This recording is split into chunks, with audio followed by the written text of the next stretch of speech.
Teman berbagi berkah.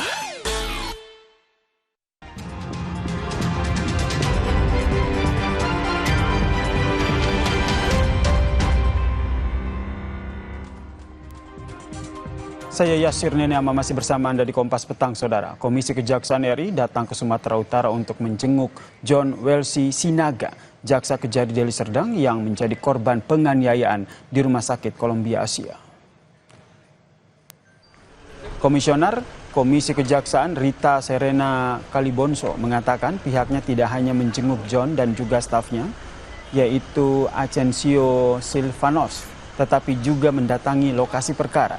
Rita menyoroti pentingnya perlindungan terhadap aparat penegak hukum termasuk jaksa, mengingat risiko semakin meningkat di berbagai daerah.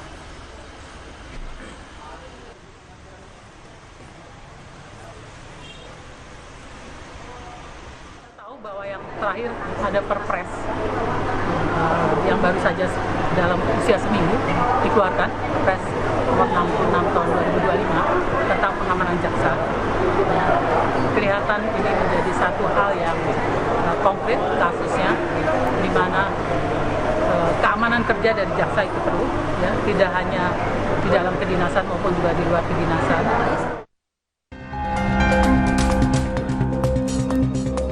Jaksa John Wesley Sinaga dan staf tata usaha Kejari Deli Serdang, Asensio Huta Barat, mulai membaik usai mendapatkan perawatan di Rumah Sakit Columbia Asia di Medan, Sumatera Utara. Keduanya sempat mengalami luka parah di bagian tangan karena dianiaya tersangka Alfa Patria Lubis. Kejati Sumatera Utara membantah informasi yang menyebut korban kerap melakukan kekerasan terhadap pelaku.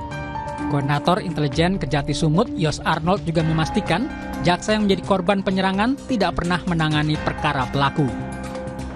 Keterangan daripada pelaku ini harus memenuhi syarat-syarat yang logika, ya, kesesuaian dengan bukti lain, keabsahan, pengakuan dan kesaksian yang mendukung. Jadi ini tidak ada yang mendukung, ya.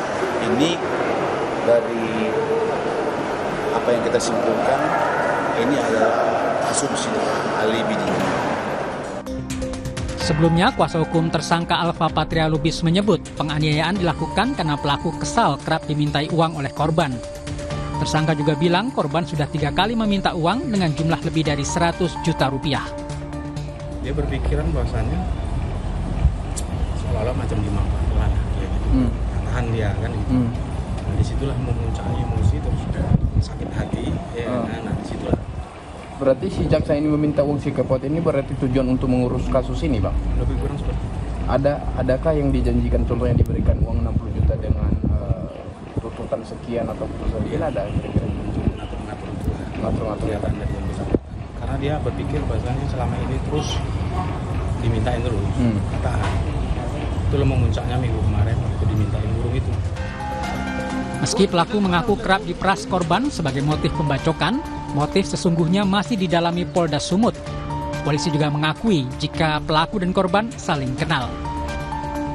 Untuk motifnya, Pak? Ya, kalau untuk motif kasus tersebut sedang pendalaman oleh pihak Direktorat Reserse Kriminal Umum Polda Sumatera Utara. Otak pelaku nikah dengan jaksa ini saling kenal ya, Pak? Ya, saling kenal antara pelaku dan korban. Total 3 pelaku penganiayaan telah ditangkap. Pelaku ketiga, Mardiansah, diduga berperan sebagai pengemudi sepeda motor yang membawa tersangka kedua, Surya Dharma, yang bertindak sebagai eksekutor. Kini ketiga tersangka telah ditahan untuk pemeriksaan polisi. Tim Liputan Kompas TV. Polisi membentuk tim khusus gabungan dari Polda Metro Jaya dan juga Polres Metro Depok untuk mengungkap kasus pembacokan terhadap pegawai Kejaksaan Agung. 7 orang saksi telah diperiksa termasuk korban. Polisi juga telah menyisir sejumlah CCTV di sekitar lokasi. Korban sendiri saat ini masih menjalani perawatan di rumah sakit dan kondisinya sudah membaik.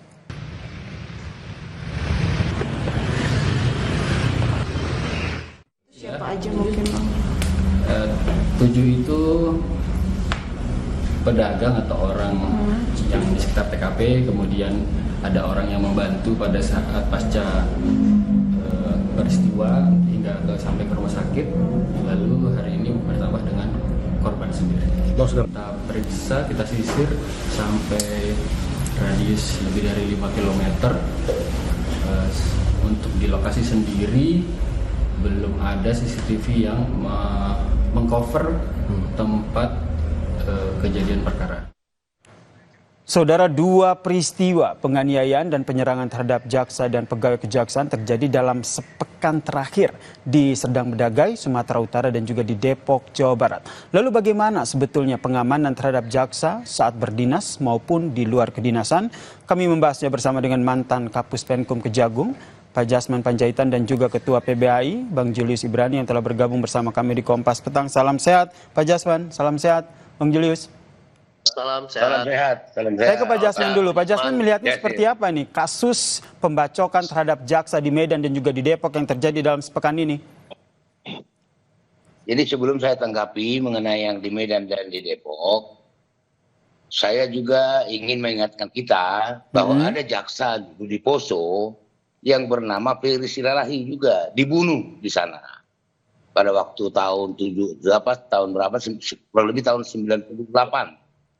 Ya, jadi ini bukan suatu hal yang baru di kejaksaan, dan kemudian saya pun pernah merasakan seperti itu waktu saya masih bertugas di Medan dan di Jakarta. Bahkan waktu saya di Medan, itu rumah saya di Perumnas Helvetia Medan hampir dibakar oleh organisasi kepemudaan karena mereka membela orang kaya yang jadi tersangka waktu itu. Jadi dalam kasus ini memang bahwa jaksa dalam melaksanakan tugasnya itu memang sangat rawan untuk dianiaya atau diancam segala macam. Itu jadi nggak kaget saya kalau melihat. Nggak kaget ya, kan ini bukan pertama kali terjadi, sebelumnya juga pernah terjadi dan termasuk Anda pernah mengalami itu ya. Jadi sebenarnya sebetulnya standar pengamanan terhadap jaksa itu seperti apa? Jadi standar di kejaksaan itu sebenarnya nggak ada. Ya kebetulan juga jaksa itu kan tidak boleh pakai senjata. Jadi ya biasa aja gitu. Jadi maka saya sangat setuju sekali kalau dengan adanya Perpres nomor 66 itu untuk melindungi para jaksa ini, apalagi di zaman akhir dia yang terakhir-akhir ini menyangkut masalah korupsi yang melibatkan orang-orang hebat, orang-orang yang punya duit gitu. Jadi memang ini sangat rawan, Pak, sangat rawan. Jadi memang jadi itulah, ya Pak. Berarti 1 jaksa dan juga 1 pegawai kejaksaan yang dianiaya begitu dalam sepekan terakhir ya di Serdang Bedagai dan juga di Depok. Bung Julius melihatnya seperti apa? Setuju, sepakat perlu ada tim yang juga mengawas ataupun menjaga para jaksa ini? Ya, saya ingin bicara soal prinsip dulu. Ini hal yang paling mendasar ya. Jadi aparat penegak hukum, kepolisian, kejaksaan, hakim di pengadilan hingga di Mahkamah Agung pada dasarnya adalah berhadapan dengan kejahatan dan pelaku kejahatan. Ya. Terlebih lagi untuk kejahatan-kejahatan tertentu seperti tindak pidana khusus korupsi, TPPU dan segala macam yang sering terrelasi dengan penguasa, pengusaha dan segala macam itu lebih berat lagi.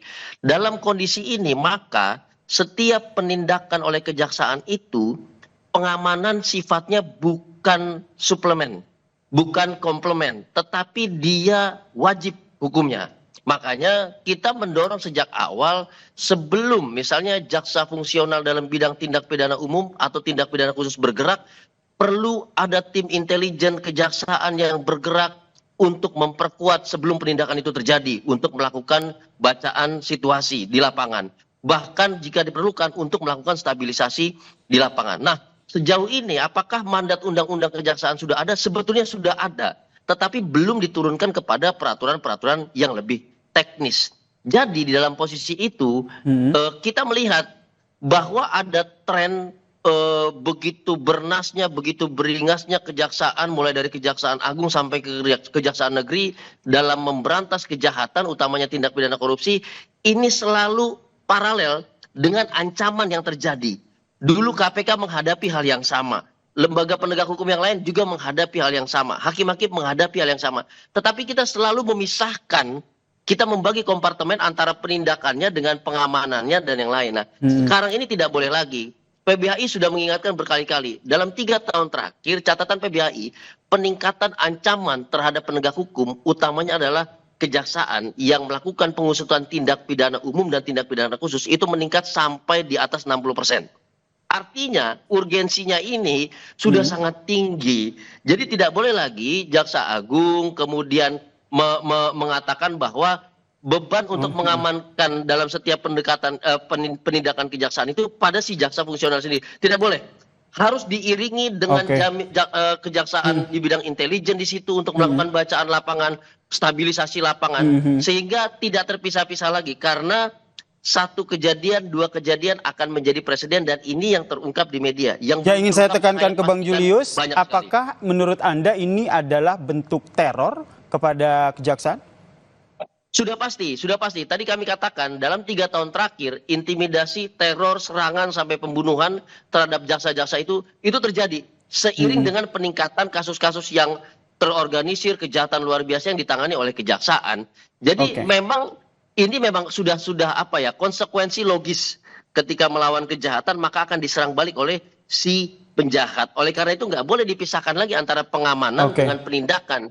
Baik, kita berbicara soal standar pengamanan ini yang ingin saya tanyakan kepada Bang Jasman. Sepengalaman Anda, ini standar pengamanan untuk seorang jaksa ketika mengusut kasus ataupun sedang dalam berdinas itu seperti apa? Ya seperti yang tadi saya katakan tadi Pak. Nggak ada. Artinya standar pengamanannya secara khusus nggak ada. Seperti tadi yang saya katakan, senpi saja jaksa tidak boleh. Jadi itu satu. Jadi seperti pengalaman saya yang saya sampaikan tadi, waktu saya di Medan dulu, ada ancaman kepada diri saya sendiri dan ke rumah, sampai saya lapor ke Poltabes Medan. Dan kemudian Kapolda pada waktu itu Pak Kapolda waktu itu langsung memerintahkan untuk melakukan pengawalan gitu. Dan mau tidak mau saya tidak bisa tinggal di rumah. Saya harus pindah-pindah rumah. Juga di Jakarta juga pernah saya alami seperti itu. Jadi saya punya pengalaman tersendiri yang seperti ini gitu. Di samping juga tadi seperti yang saya katakan, ada yang sudah sampai mati, meninggal. Persilalahi di Poso, itu mati di sana. Jadi menurut Anda apa yang ingin Anda rekomendasikan begitu? Bagaimana pengamanan yang nantinya akan dilakukan? Apakah perlu begitu pengamanan dari eksternal kejaksaan? Seperti TNI yang baru saja punya aturan terkait dengan pengamanan terhadap jaksa. Iya, jadi itu kita sangat sependapat ya. Bahwa memang mengingat rawannya seperti yang disampaikan oleh Pak Julius tadi, kita ini kan menghadapi penjahat-penjahat yang punya duit, punya kekuasaan kan gitu. Apalagi mereka kan bisa bayar organisasi kepemudaan, ya itu. Jadi harus betul-betul diamankan. Jadi bukan terlepas daripada bahwa itu apakah itu seolah-olah melanggar hak asasi manusia. Kalau menurut saya, secara pribadi saya tidak sependapat kalau itu melanggar. Saya tidak sependapat. Karena di dalam Orde Baru juga dulu, itu sudah ada Ipolexos ankam. Bahwa pembangunan itu juga harus dijamin. Termasuk di sini, ya keterlibatan TNI itu bukan hal yang baru. Jadi ini hanya menegaskan kembali di kepemimpinan Pak Prabowo mengeluarkan perpres ini sangat bagus gitu. Jadi dengan begitu mungkin masyarakat tahu bahwa ada orang yang ada petugas-petugas untuk melakukan pengamanan terhadap jaksa-jaksa yang perlu ada pengamanan dilakukan dari eksternal jaksa ya, termasuk TNI. Bang Julius, tanggapan Anda? Ya. Jadi begini, satu saya tegaskan kembali lagi bahwa pengamanan terhadap pelaksanaan tugas-tugas jaksa itu mandat konstitusional. Di Undang-Undang Kejaksaan juga itu sudah ada. Makanya sebetulnya tinggal memperkuat undang-undang tersebut karena undang-undang lebih kuat daripada perpres. Perpres jika presiden berganti, perpres bisa dicopot dan diganti, tetapi undang-undang tidak. Undang-undang lebih kuat. Nah, mandat undang-undang kejaksaan untuk pengamanan kejaksaan kalau kita monitor itu ada 2 hal. Pertama adalah bagaimana fungsi intelijen itu bisa memastikan stabilitas dalam penindakan oleh kejaksaan, oleh jaksa fungsional di lapangan dan segala macamnya. Itu pertama. Yang kedua, pengamanan fisik ini bisa bekerja sama dengan pihak manapun sepanjang masih sesuai dengan fungsinya. Saya kasih contoh KPK. Jangan bilang KPK berdiri sendiri ketika menangkap koruptor besar, baik itu dari pejabat negara, penyelenggara negara ataupun swasta. Ketika itu KPK didampingi oleh BRIMOB berlaras panjang gitu. Nah, artinya pola-pola dan kemudian kerjasama seperti ini sudah pernah dilakukan. Tapi pertanyaannya, apakah didasarkan pada satu dasar hukum yang kuat? Nah, ini yang harus kita pastikan. Mandat undang-undang sudah ada, tinggal kita perkuat mandat undang-undang tersebut hingga terkoordinasi. Bahwa dengan demikian kita mendudukan satu persoalan mengenai fungsi penegakan hukum itu sendiri, bahwa penegakan hukum oleh kejaksaan itu juga merupakan tanggung jawab bersama dengan aparat penegak hukum yang lain. Itu artinya Anda ingin menyatakan bahwa sebenarnya pengamanan untuk para kejaksaan ini cukup dilakukan di internal saja, tidak perlu melibatkan pihak eksternal? Pertama, internal harus diperkuat, baik itu fungsi intelijen maupun fungsi organik pengamanan. Apabila dirasakan itu kurang, maka dapat menjalankan fungsi dari instansi lain, seperti kepolisian dan yang lain. Tetapi sepanjang dia masih di dalam koridor penindakan dan penegakan hukum, karena itu mandat dari undang-undang kejaksaan. Makanya saya katakan presidennya sudah ada. KPK pernah melakukan, Mahkamah Konstitusi di zaman Mahfud MD pernah melakukan, tinggal itu diformalisasikan ke dalam mandat dari undang-undang kejaksaan, lebih lanjut bisa peraturan pemerintah dan segala macam. Dan ini positioning legal standingnya, dasar hukumnya itu lebih kuat karena mandat undang-undang, begitu. Baik, saya ke Bang Jasman. Pak Jasman, ini ada informasi terbaru terkait dengan hasil penyelidikan kasus ini, bahwa ada informasi sepihak di kasus Deli Serdang ini dari pelaku yang menyatakan bahwa dia diperas oleh jaksa. Ini masih pengakuan sepihak. Anda melihatnya seperti apa? Ya, dan itu kita tidak langsung memungkiri itu. Itu bisa saja terjadi.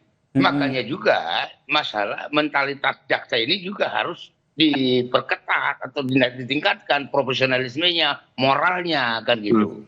Itu memang juga, itu kita tidak langsung mengatakan tidak mungkin, bisa saja terjadi. Namun demikian harus juga diutamakan keselamatannya, kan. Jadi saya berharap sebenarnya para kajari mengingatkan para jaksa ini supaya dia betul-betul meningkatkan moralitasnya, gitu. Jangan lagi main-main begitu, gitu. Betul. Baik, kita nantikan seperti apa penyelidikan dari kasus ini, misteri serangan terhadap jaksa yang terjadi di sepekan terakhir ini. Terima kasih mantan Kapus Kekun Kejagung, Pak Jasman Panjaitan, dan juga Ketua PBHI, Bang Julius Ibrani, telah bergabung bersama kami di Kompas Petang. Salam sehat semuanya. Salam sehat. Dan saudara, usai jeda, Kompas Petang masih akan hadir dengan informasi. Indikator Politik Indonesia merilis hasil survei kasus tuduhan ijazah palsu Presiden ke-7 RI Joko Widodo. Indikator menyatakan 66,9% publik tidak percaya Jokowi memalsukan